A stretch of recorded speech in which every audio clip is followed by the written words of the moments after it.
A antiga residência dos governadores completa 75 anos. Uma visita a esse casarão faz muito bem para a memória e também para o coração. Construído entre 1939 e 1941, este local abrigou 14 dirigentes do Estado e suas respectivas famílias. Tombada pelo Estado em 9 de janeiro de 1984 como patrimônio histórico, desde junho do ano passado é a sede do Museu Mato Grossense de Arte, sob direção de Viviane Lozzi. E o museu, claro, é mais uma razão para você visitar a antiga residência dos governadores. O que é que você tem aqui nesse museu? Então, nós temos um acervo de artes visuais do governo do estado de Mato Grosso, que veio para cá da Secretaria de Estado de Cultura. Então, esse acervo, nós sempre montamos exposições temporárias, né, para os visitantes poderem conhecer um pouco sobre a história das artes visuais e também dos nossos artistas plásticos. E atualmente nós estamos com uma exposição que é a 16 Conte Outra Vez, que é da artista Capucine Cicaroli. Essa exposição, ela traz a temática sobre contos de fábulas, né, e fada. E o visitante que quiser vir conhecer o espaço, nós estamos abertos de terça a domingo, das 9 às 17.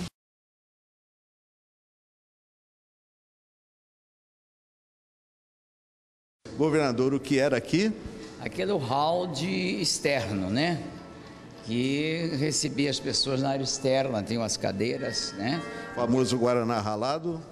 Guaraná ralado, o bolo de queijo, bolo de arroz, né? E também o café com leite, né? Que era servido, ou então chocolate. Tinha também o chá de capim-cidreira e chamate. Para quem tivesse nervoso, né? Capim-cidreira nele, né? Político que chegasse nervoso, a gente dava um capim-cidreira para diminuir o valor do pedido, né? Os prefeitos principalmente, né? E a parte de cima era a parte íntima da residência, em que tinha os aposentos do governador, da sua família e também o quarto de hóspede, onde nós tivemos a oportunidade de receber altas autoridades que se hospedavam aqui, entre os quais 2 ex-presidentes da República, o presidente Figueiredo e o presidente Sarney. Olhando assim e voltando dentro do tempo, né, nesse espaço todo, quais são as saudades, as recordações? Olha, foi um período muito bom. Eu e a dona Isabel tivemos um período assim de bastante participação, né? Nesta casa, recebendo a sociedade cuiabana, a sociedade mato-grossense, recebendo os amigos, os correligionários. Naquele tempo, o governador do estado tinha por tradição receber as autoridades para os almoços, para os jantares aqui na residência do governador, e também tinha com a bancada estadual, com a bancada federal, um relacionamento muito próximo, né?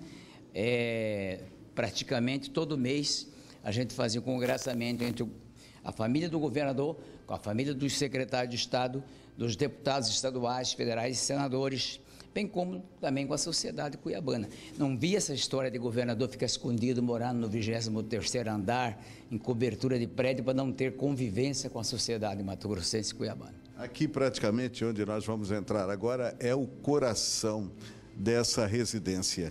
E é aqui que eu quero lhe fazer uma pergunta que eu sei que todos gostariam de fazer. A política daquele tempo, governador, eu quero chamá-lo de governador ainda, era feita de forma do bolinho de queijo, do chá para acalmar, etc. e tal. A de hoje, naquele tempo o senhor dizia assim: eu não deixo o companheiro na beira da estrada. Realmente era uma política diferente, havia lealdade partidária, o companheirismo, a sinceridade, a presença da população junto ao governante, quase porque era uma casa no centro da cidade e que havia um pequeno muro, né, uma pequena cerca, e que qualquer um falava com o governador, se fosse passando lá fora, via o governador ou a mulher do governador, via a dona Isabel aqui, dizia: olha, professora Isabel, quero falar com a senhora. Já entrava na hora, não tinha essa história de segurança, de guarda, de metralhadora. Era um governo realmente bem popular. Além disso, nesta casa nós tínhamos oportunidade, né, não só de receber a autoridade, mas também o povo simples de Cuiabá, que tinha acesso direto, né, à família do governador, e aqui tivemos momentos maravilhosos que deixou muitas saudades. E recebemos também aqui a bandeira de São Benedito, a bandeira do Espírito Santo e outras tradições da cuiabania.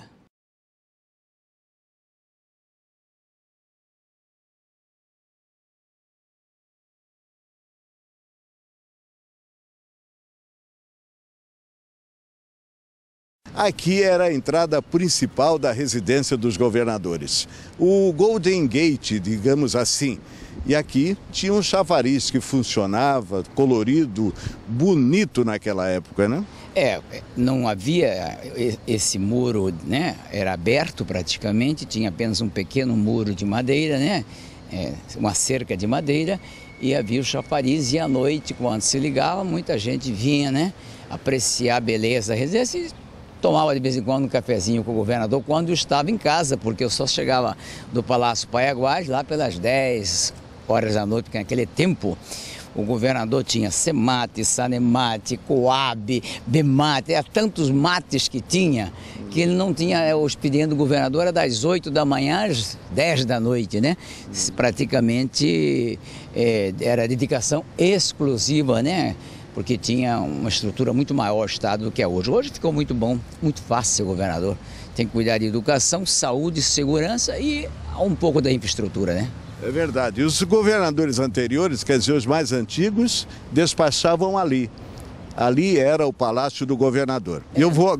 No 6º andar do Palácio do Governador, onde tinha o salão de festa que era utilizada pela residência dos governadores quando estava chovendo, havia também um gabinete que eu ocupava, que era um gabinete especial para o governador, e ao lado tinha o do vice-governador Vilmar Pérez. Muito bem, vamos lá agora passar em revista esses bustos que homenageiam, que testificam para, diante da história do estado de Mato Grosso, a homenagem a cada um daqueles que por aqui passaram, a começar por Júlio Strumig Miller.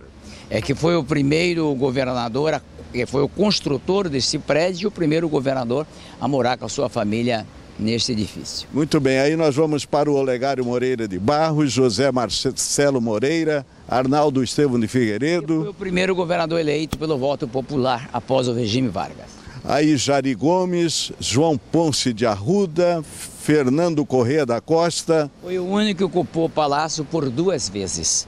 2 mandatos de 5 anos ele teve, de 51 a 56 e de 61 a 66. Aí veio Pedro Pedrocian, na sequência José Manuel Fontanilhas Fragelli, era Mato Grosso do Sul que mandava na gente, era Campo Grande. Todos os governadores eram de Campo Grande porque eles tinham mais eleitores que a gente e era de partidos políticos diferentes. 5 anos da UDN, 5 anos do PSD. Ali Arnaldo Estevão de Figueiredo, PSD, depois Fernando Corrêa, UDN. João Ponce, PSD, Fernando Corrêa, UDN. Pedrocian, PSD, o Fragelli, UDN. Até mesmo com governadores indiretos, nomeados, fazia o rodízio de partidos. José Garcia Neto, Cássio Leite de Barros, Frederico Carlos Soares Campos e aqui ele. O Júlio Campos que encerrou o ciclo dos governadores. E ali os vice-governadores que também foram homenageados, alguns deles porque tiveram oportunidade de conviver conosco aqui. Uma pergunta audaciosa para uma resposta inteligente. Aqui o senhor colocou um ponto final na história dos pau-rodados. O senhor falaria isso hoje? Bom, não significa pau-rodado. É que a cuiabania criou-se força, né, com a eleição indireta do Dr. Frederico Carlos Soares de Campos, que foi o último governador nomeado pelo sistema militar. Eu tive a oportunidade de ganhar as eleições e dar continuidade. Eu acho que foi a consolidação. Após Júlio Campos, foi o segundo governador pós-divisão. O primeiro foi Frederico. Veio em seguida o Carlos Bezerra, o Jaime Campos, o Dante Martins de Oliveira e depois iniciou seu ciclo de sulista, Blairo Maggi, Simval Barbosa e agora retomamos pela cuiabanidade com Pedro Táxi. O senhor que mandou no estado de Mato Grosso, que comandou esse rincão, o senhor que residiu aqui, como grande líder que, aliás, já anunciou que já aposentou. Qual é o grande segredo e a grande receita que o senhor deixa para os governantes, para os políticos de hoje e de amanhã? Olha, primeiro o cidadão, para ser governador, tem que ter coerência política partidária, lealdade com os amigos, companheirismo e nenhuma vaidade. Porque todo cidadão vaidoso não vai para frente na política, porque ele acha que é o dono, é o rei da bola. Até hoje continua sendo o mesmo Julinho, filho do seu fiótico, Dona Amália, ali da 24 de outubro, nascido da nossa querida VG, a nossa Vaza Grande.